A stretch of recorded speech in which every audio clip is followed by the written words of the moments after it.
La tumba maldita de Tutankamón. Un descubrimiento para la historia.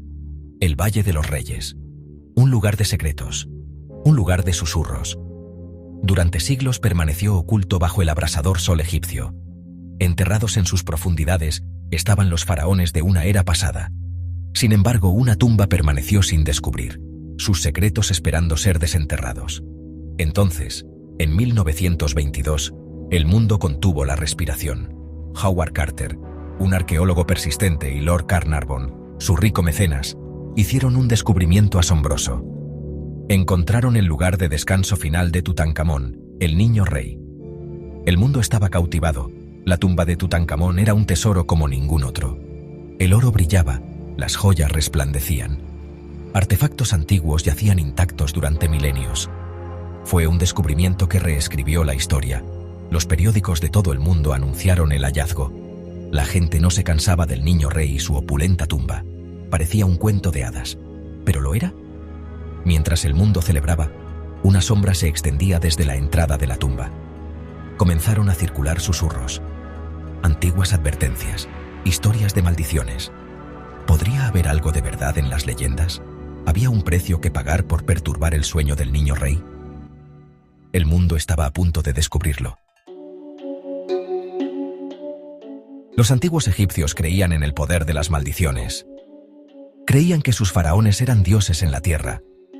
Perturbar su descanso eterno era invitar a su ira. Y así, alrededor de las fogatas del equipo de Carter, se difundieron historias.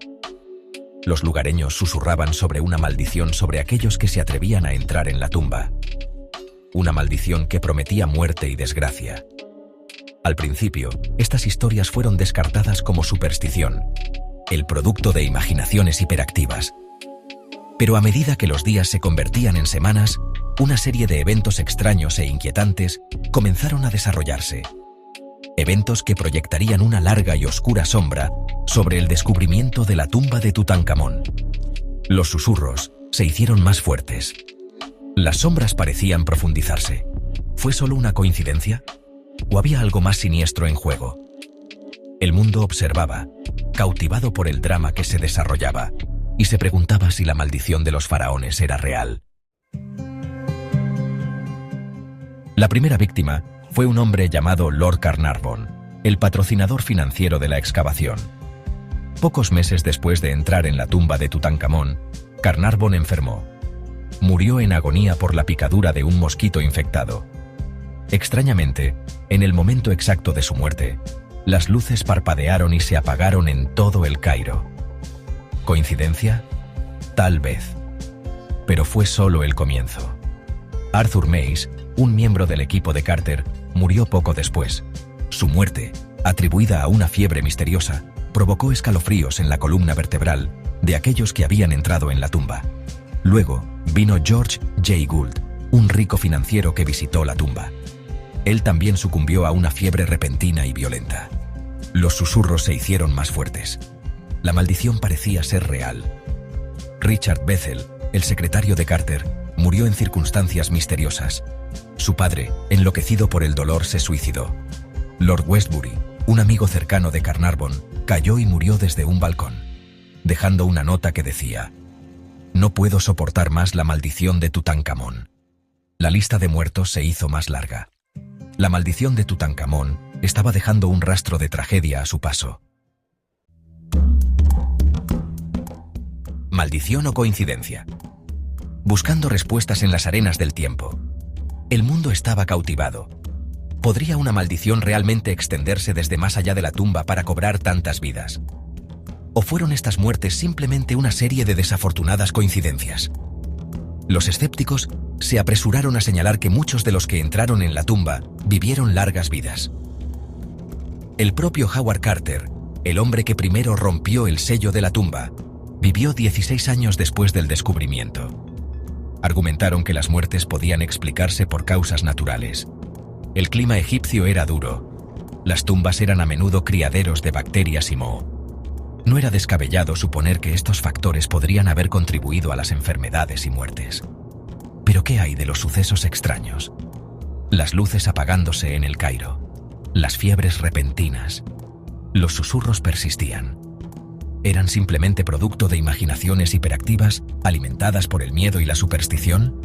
¿O había algo más en la maldición de Tutankamón? El guardián de la tumba, Anubis y las inscripciones de la perdición. Alimentando el miedo estaban las antiguas inscripciones encontradas dentro de la tumba. En la pared de la cámara funeraria de Tutankamón, una escalofriante advertencia estaba grabada en piedra. La muerte llegará con alas veloces a aquel que perturbe la paz del rey. Las palabras provocaron escalofríos en la columna vertebral de aquellos que las leyeron. ¿Era esta una amenaza directa del más allá? A la sensación de temor se sumaba la presencia de una estatua que custodiaba la entrada de la tumba. El dios con cabeza de chacal Anubis, protector de los muertos, vigilaba el sueño eterno del niño rey.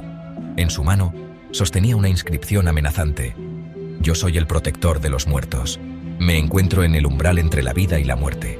Aquellos que profanen este terreno sagrado se enfrentarán a mi ira». Estas advertencias, combinadas con la serie de muertes inexplicables, crearon una narrativa potente y aterradora. El mundo observaba con horror y fascinación cómo la maldición de Tutankamón parecía cobrar víctima tras víctima.